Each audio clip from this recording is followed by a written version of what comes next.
Alright, what's new is new. Back with some more picks for you here today. Yesterday was once again an alright day. Got the Nuggets game right. They came out and responded.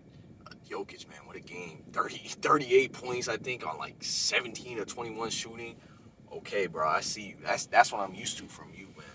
That was a good win. And then the Heat, I don't even know what to say. They did not show up. Simply put, I don't know, man. Good luck to them. But we went 1-1 again. It's another 50% day. We just treading water. That's not always the worst because you're just staying afloat. You're not losing too much. You're not winning too much. It's just all right. But we're used to doing better than that. Hopefully we can get some wins here. Hopefully a 2-0 days here for today. Hopefully that's what we can get.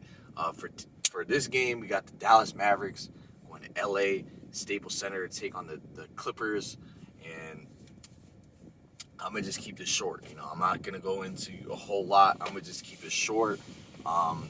Just look at the spread in this game, bro. You're giving me +7 to take the Mavericks. How can I not do it? I got to do it. I'm taking the Mavericks in this one. For me, this is a prove-it-to-me pick on the Clippers. Prove it to me. I'm talking to Clippers. Prove it to me that you can come back after, a loss and respond to the pressure, you know what I'm saying? Tell me that you're not a team that's just going to crumble under pressure because that's all I've seen you do. You know what I'm saying? You blew a 3-1 lead last year. You know what I'm saying? You're up 3-1 and you had plenty of chances. You're up by like 10 in like 2 or 3 of those games, man. And you blew the lead every single time. You crumbled every single time. Prove it to me that you can even handle this, man. Prove it to me that you can even respond out here. Because I see the pick. I see the pick for the Clippers. I understand it. I definitely understand why you picked the Clippers here. I'm not, blaming you or faulting you or thinking you're stupid if you do. They just lost game 1. They got everything to prove. The whole entire, NBA world is kind of taking a dump on them. You know what I'm saying?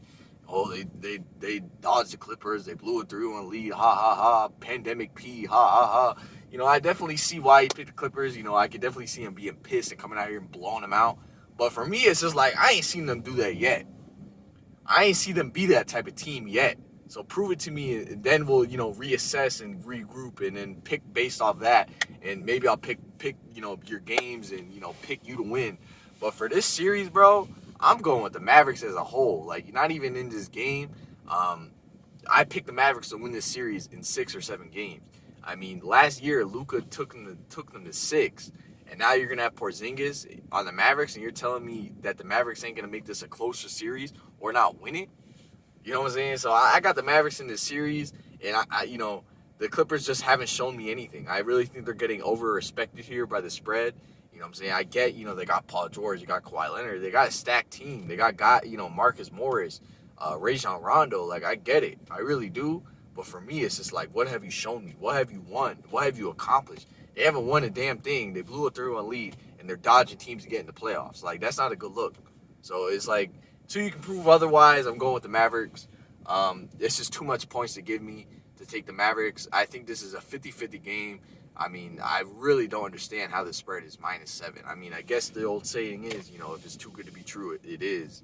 But for me, it's like, I don't think it is too good to be true. I just think the reputation of the Clippers is on the line.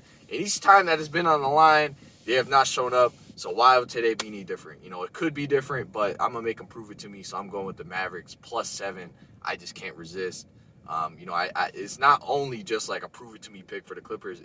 I also have confidence in Mavericks. Like, I do think the Mavericks can go. I'm not saying they can go all the way this year, but they can definitely win this series and they can make some noise here. This is a team you would not want to face, especially if they win the series with their confidence, sky high.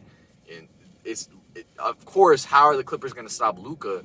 But the Mavericks have more than that. You know what I'm saying? This isn't Luka and nobody. You know what I'm saying? They have Porzingis, who, you can debate whether or not he even helps his team. But on his best days, he can help any team, man. Trust me.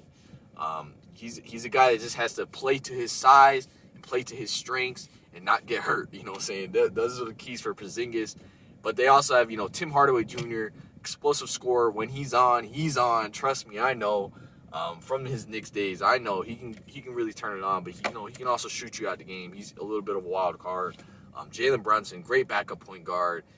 Finney Smith, great versatile defender. He's able to knock down some frees. 3-and-D player. You always need him. or you always need a guy like that. So the Mavericks, have a pretty decent team here.